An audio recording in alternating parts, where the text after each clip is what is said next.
Greetings, I'm Felicity, and I've reached the age of 37. Allow me to recount an intriguing experience and how I swiftly handled it, as I'm not one to be deceived, contrary to many tales I've encountered. Surprisingly, I had a good relationship with my mother-in-law before everything unraveled.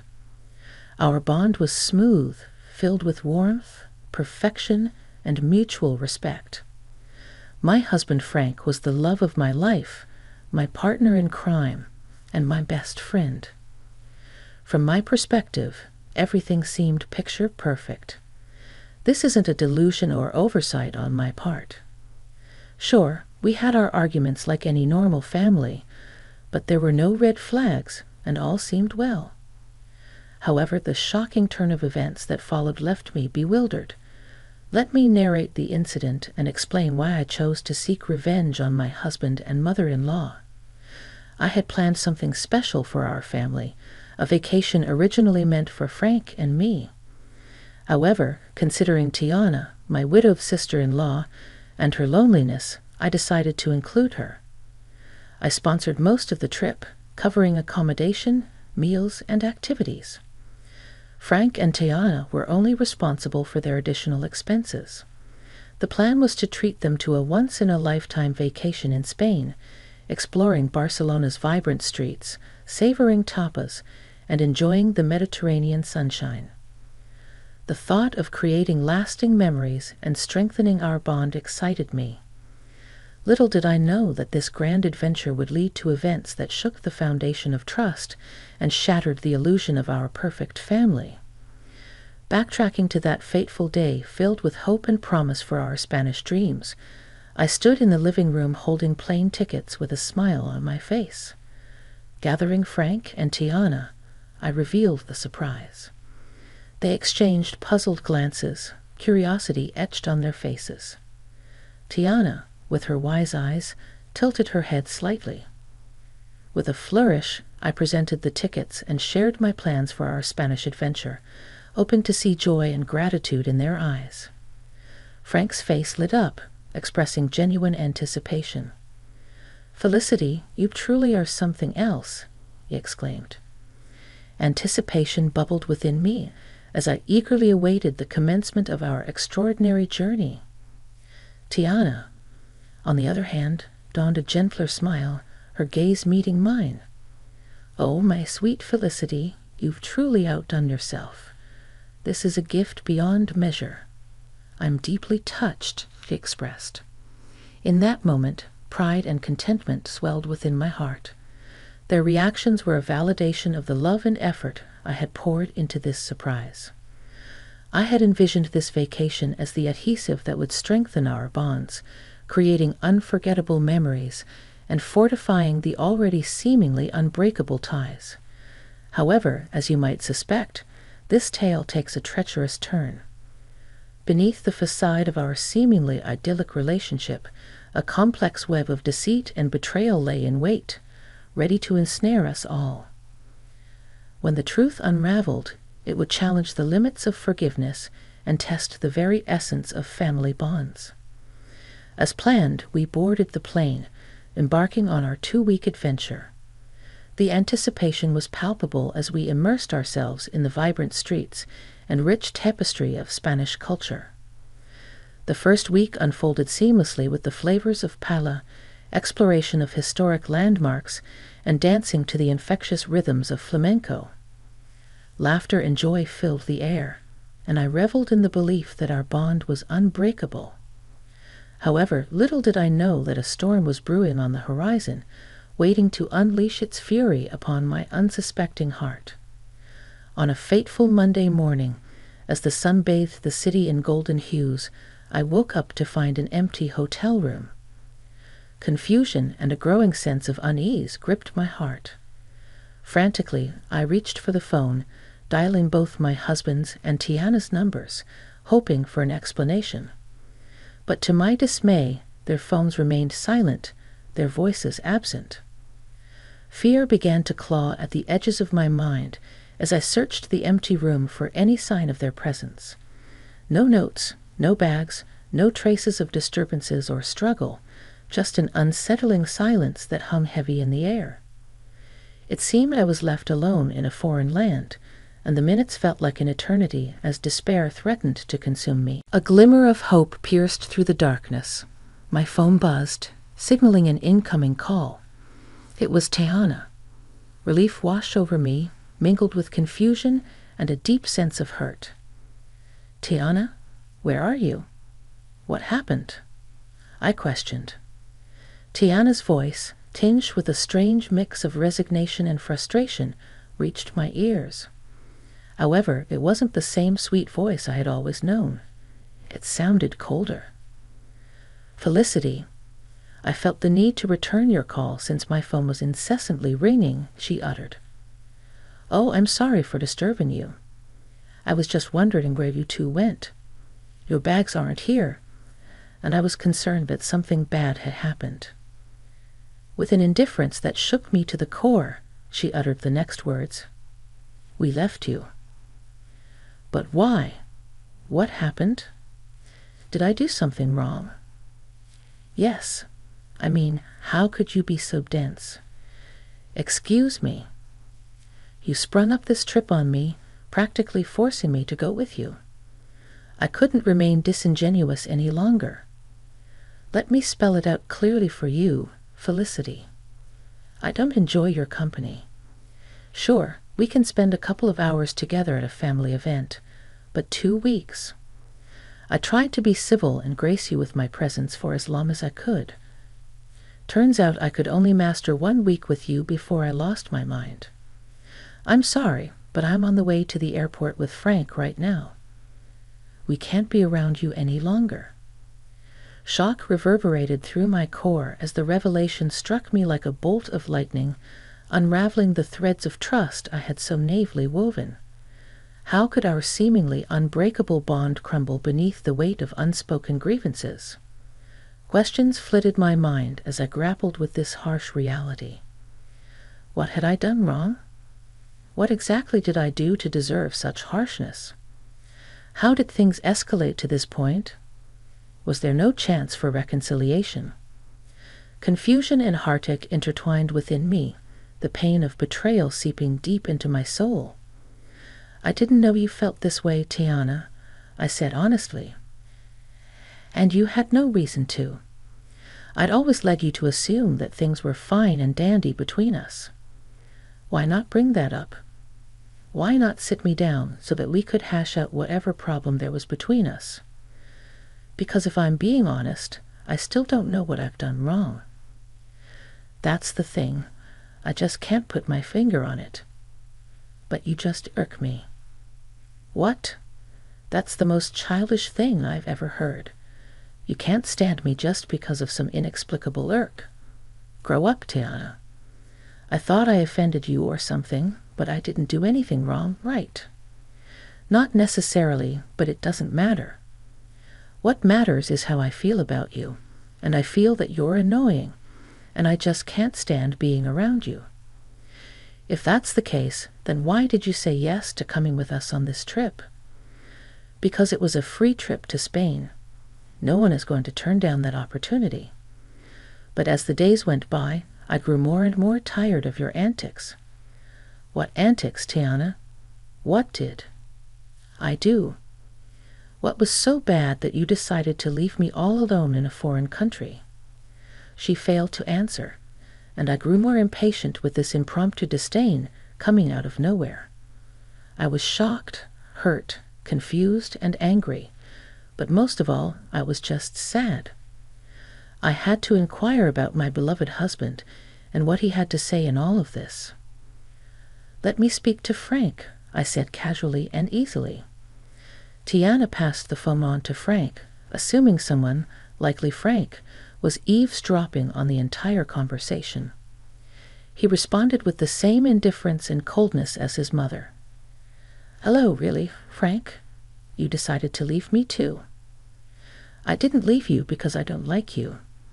I left because my mom needed me to take her home. So, you knew about all of this? How long have you known about your mother's apparent hatred towards me? For some time now. I was hoping this trip would bring her closer to you, but I was wrong. Okay, but what I'm failing to understand is why none of you approached me about this. We're all adults, meaning if there's an issue, we solve it. It's not like we haven't had arguments in the past. And we sat down and solved those arguments.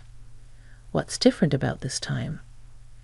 Frank failed to answer, mirroring his mother's earlier silence. The only thing I can safely conclude about this entire stupid debacle is that your mother hates me for a silly reason which she knows isn't valid. Maybe she's jealous of me or something. Maybe I have something she can't have, and she knows she can't speak up about it without sounding foolish. So she's beating around the bush. Am I correct in assuming that? Their resounding silence affirmed my assumption. Well, I can say that I'm honestly shocked.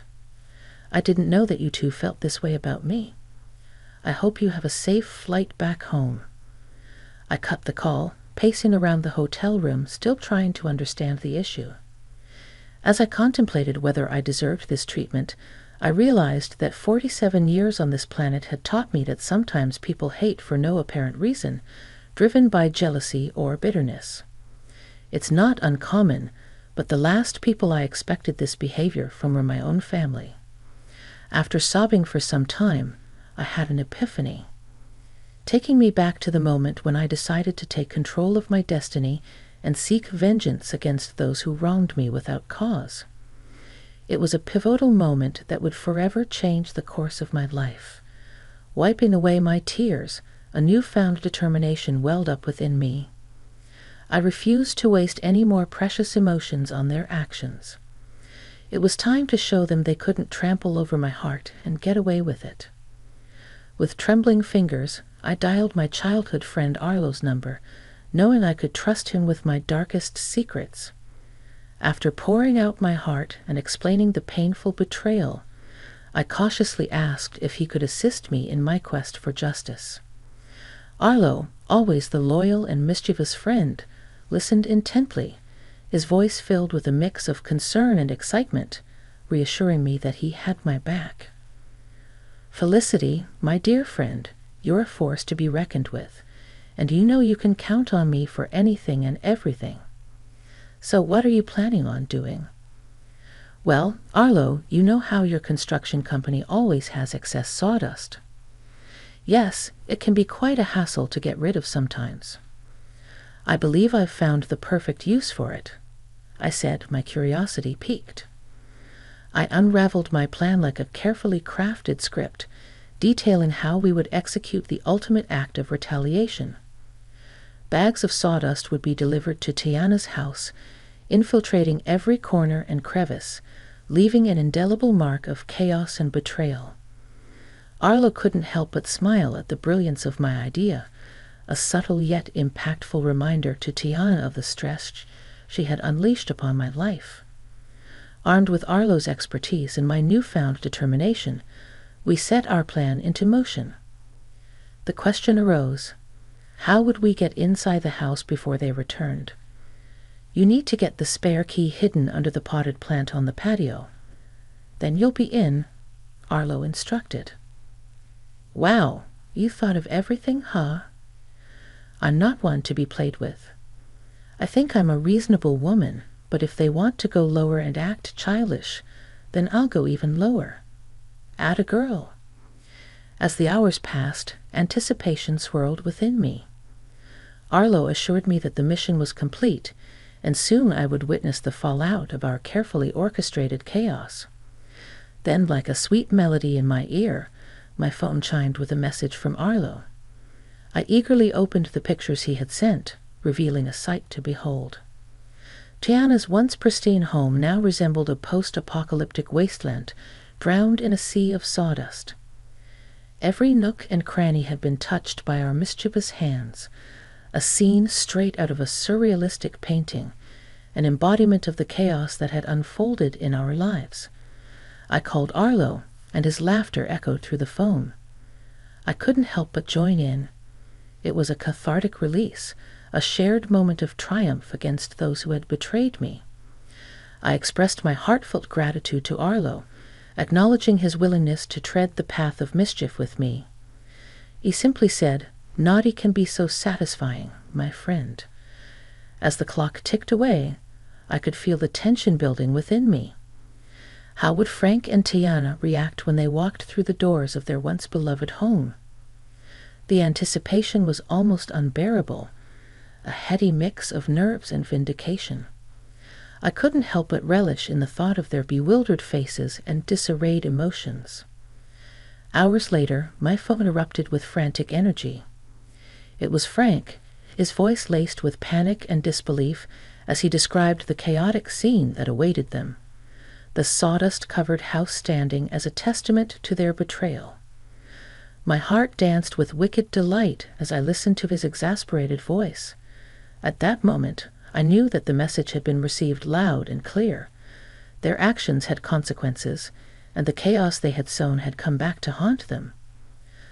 "Felicity, it's just awful. Mom is in hysterics," Frank lamented. I decided to reveal the part I played in this and said, "It serves both of you right. How could you leave me here alone without a valid reason, no less?" "Wake, Felicity. Was this your doing?" The wailing and panic in the background stopped, and instead I approached Frank's phone. I heard my mother-in-law say, "Give me that," before shouting in my ear, "How could you do this to us?" "To me? I have no idea what you're talking about. Have you considered that this is just your karma?" "Oh, come on, Felicity. We all know it was you. Who else would have access to my home?" "Home?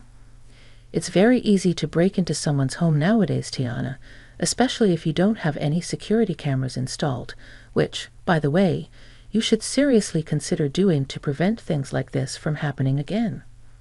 Honestly, Felicity, how could you do this to us? When are we supposed to sleep? This sawdust is making my lungs ache. Oh, that's right.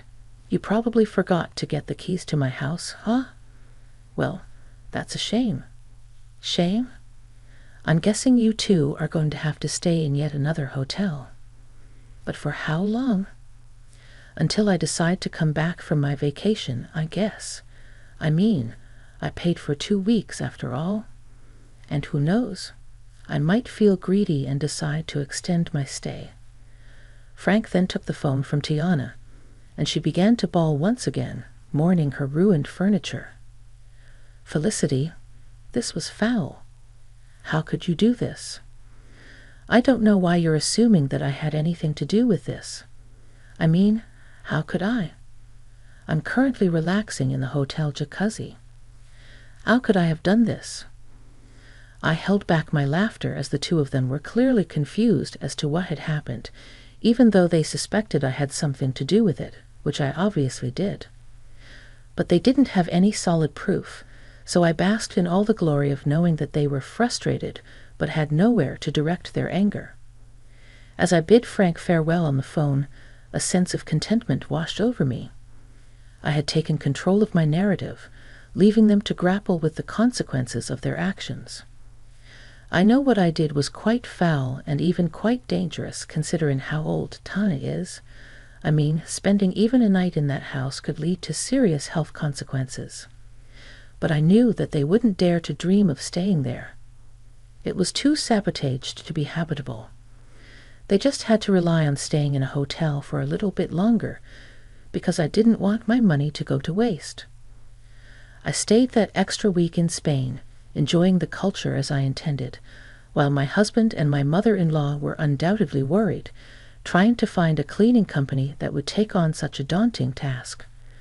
I didn't know how long it would take to get the house professionally cleaned, but I knew that in the meantime, my mother-in-law would have to stay with us in my home, and I knew that she would just be irritated the whole time since she apparently couldn't stand my company.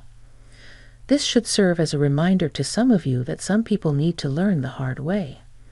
And if it just so happens that you can dish out your own justice, then by all means, go ahead and do it, and really give people something to be mad about.